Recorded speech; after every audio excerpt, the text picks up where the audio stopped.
नाज़रीन, यकीनन आप सभी कुल्लू सीरीज की नई किस्त का इंतजार कर रहे होंगे, क्योंकि अब जो नई किरदारों के साथ नई कहानियां चल निकली हैं, इनके अंजाम से पहले तक ये कहानियां सबको ही तजस्सुस में मुब्तला किए रखती हैं। और अब जैसे जैसे कहानी आगे की तरफ बढ़ रही है तो बहुत से शकूक व शुबहात भी दूर होते जाएंगे। और नई अक़साद की एक खास बात ये है कि अब आने वाले वक्त में हमें इस बात का अंदाजा हो जाएगा और इस हवाले से हालात भी मजीद वाज़ेह हो जाएंगे कि आगे जाकर कौन से गिरोह उस्मान बे के दोस्त या इत्तेहादी बनेंगे और कौन से उनके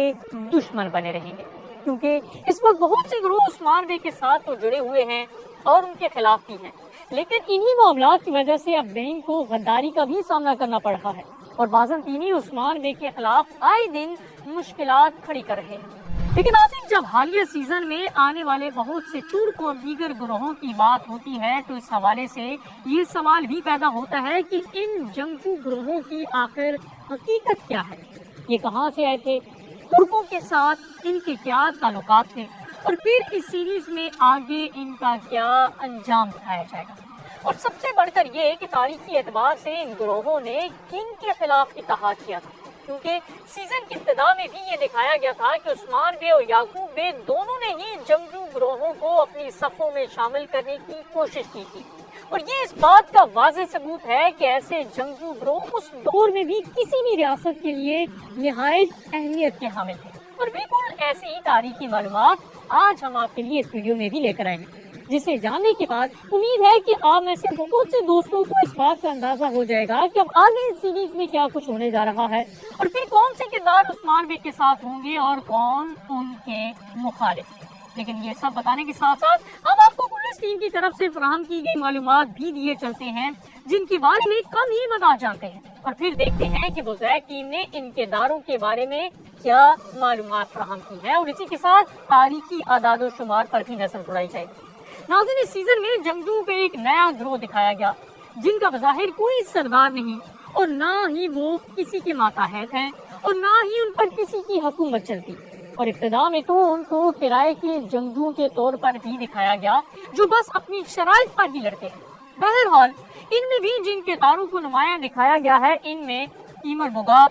गुर्दुगान और आत्मा जा है। पुलिस टीम की तरफ से इनके बारे में बताया गया है कि सल्जाक्सस का जो ये ग्रोह है, इसे गुर्दुगान की तरफ से बताया गया था, जबकि गुर्दुगान एक बड़ा खाना बदोश सरदार है जिसकी सारी जिंदगी जंगों में गुजरी है। इसे एक बहादुर और निडर जंगजू दिखाया गया है जो ज़रा तक नहीं पहनता और अपने जिस्म को ही जंगों में ढाल के तौर पर इस्तेमाल करता है। वैसे तो वो खुश मिजाज आदमी है, लेकिन अभी तक कोई ऐसा बहादुर उसके सामने नहीं टिक पाया जो उसके गुस्से का मुकाबला करने की सकत रखता।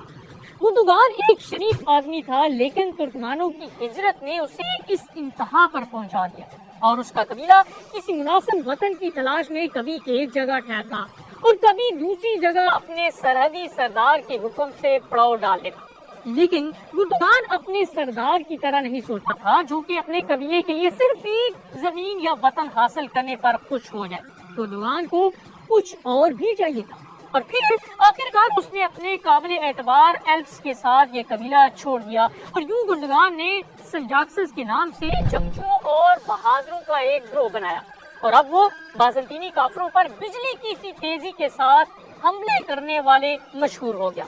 इसके बाद इसी ग्रोह में से दूसरे बड़े जंगजू का नाम आत्मा जा बताया जाता है, जिसके बारे में जो तफसीलात दी गई हैं वो ये है कि इसका खानदान पूर्णिया के मकामी लोगों में से था, यानी कि वो सल्जूकों में से ही था।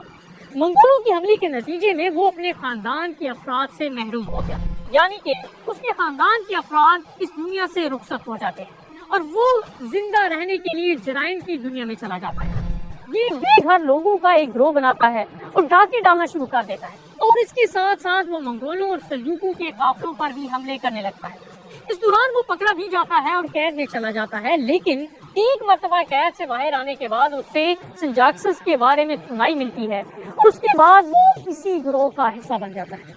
अब हम इन्हीं में तीसरे अहम किरदार के बारे में बात करते हैं, जो कि तीमर बुगा है। इस जंगजू के बारे में ये बताया गया है कि ये एक बहुत बड़ा जंगजू है जो जंजीरों से बनी ज़रा पहनी रखता है, जिस पर जानवरों की खालों की फर भी मौजूद है। इसके लिबास का कितना खौफनाक है कि दुश्मनों को देखने से ही डर लग जाए। تیمور بگا سلجوقی ریاست کے جلا وطن کمانڈروں میں سے ایک تھا۔ اس کی وجہ یہ تھی کہ جب منگولوں نے سلجوقی ریاست پر قبضہ کر کے یہاں کا اقتدار سنبھالا تو تیمور بگا اپنے وفادار سلجوقی سپاہیوں کے ساتھ یہ برداشت نہ کر پایا اور اس نے منگولوں کے ساتھ اپنے طور پر لڑائی اور قتل و غارت شروع کر دی۔ اور چونکہ تیمور بگا کو سلجوقی ریاست جس پر اس نے بھروسہ کیا تھا اس نے بھی اکیلا چھوڑ دیا تھا، تو اس لیے اس نے پھر کبھی کسی جھنڈے کے نیچے نہ جانے کی حتیٰ کہ قسم تک کھا لی اور آزادی سے جینے اور مرنے کے اصول کو اپنایا۔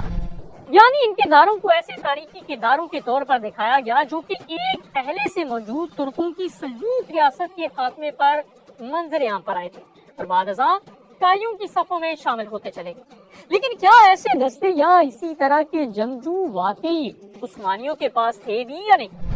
تو اس سوال کو سمجھنے کے لیے ہمیں عثمانی ریاست کے ابتدائی دور کو بھی دیکھنا ہوگا، جہاں ایک وقت ایسا بھی آیا کہ عثمانی ریاست سے ایک خوفناک فوجی دستہ نکالا جاتا ہے جس کا نام دلیلر ہوتا ہے، جس کا لفظی مطلب تو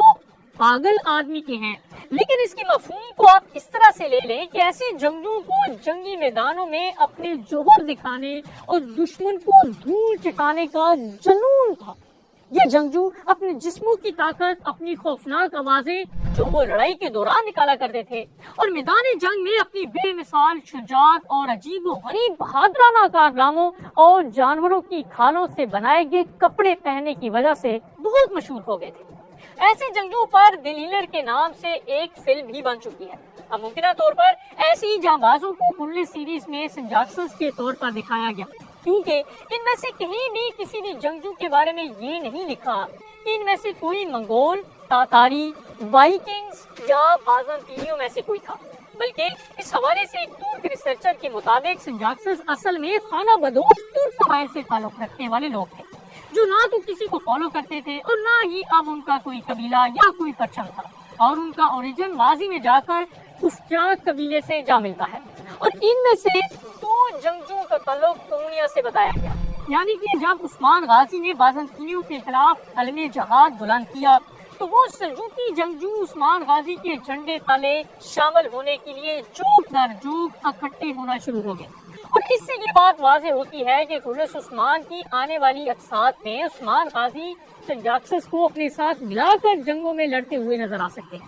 یعنی یہ عثمانیوں کے اتحادیوں کا کردار ادا کر سکتے ہیں، کیونکہ ایسے تو جنگوں کا ذکر عثمانی تاریخ میں بھی ملتا ہے جو اپنے قبیلے چھوڑ کر عثمان غازی کے ساتھ آ ملے تھے اور ان کے ساتھ جہادی سرگرمیوں اور جنگوں میں حصہ لیتے رہے تھے، یا پھر عثمان غازی کے ساتھ جنگیں لڑنے میں وہ جنگجو بھی ساتھ ہوا کرتے تھے جو کہ پیسہ یا سونے کے بدلے جنگیں لڑنے پر آمادہ ہو جاتے تھے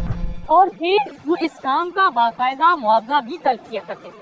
تاریخ میں اسلام کے کسی گروپ یا گروہ کا باقاعدہ نام خصوصی طور پر نہیں ملتا، لیکن دلیلر جنگجوؤں کی حقیقت سے کسی کو بھی انکار نہیں ہے، جو کہ تاریخ کا ایک اٹل حصہ ہے۔ تو ان جنگجوؤں کو دلیلر کے جیسا ہی دکھانے کی کوشش کی گئی ہے۔ لیکن ناظرین، یہاں اس حوالے سے ایک نہایت دلچسپ سوال ہم آپ سب کے لیے بھی لے کر آئے ہیں، اور وہ یہ ہے کہ جو نیا جنگجو گروپ حالیہ سیزن میں دکھایا گیا اسی طرح کا ایک جنگجو گروہ لیکن فائٹنگ پر دشمن گروہ چوتھے سیزن میں دکھایا گیا تھا، جس کا سربراہ دولت کا خاتمہ اس سیزن میں کس کے ہاتھوں ہوا تھا؟ اپنی یادداشت سے ہمیں جواب ضرور دیجیے گا، اور اسی کے ساتھ ویڈیو